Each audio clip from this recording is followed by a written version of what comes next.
Burlo mo ka igis. Kung burlo lang.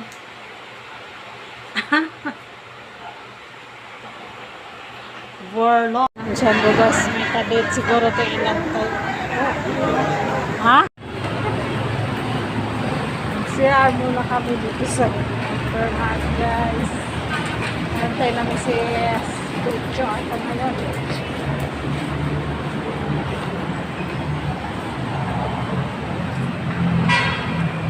Dying for basta na ba yun naman tagal.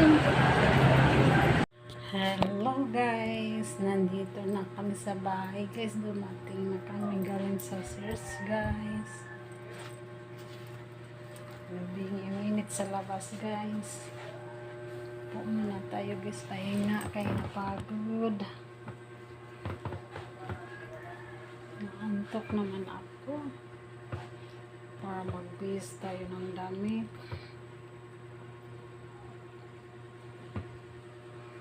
And just so my bye bye na guys, thank you for watching.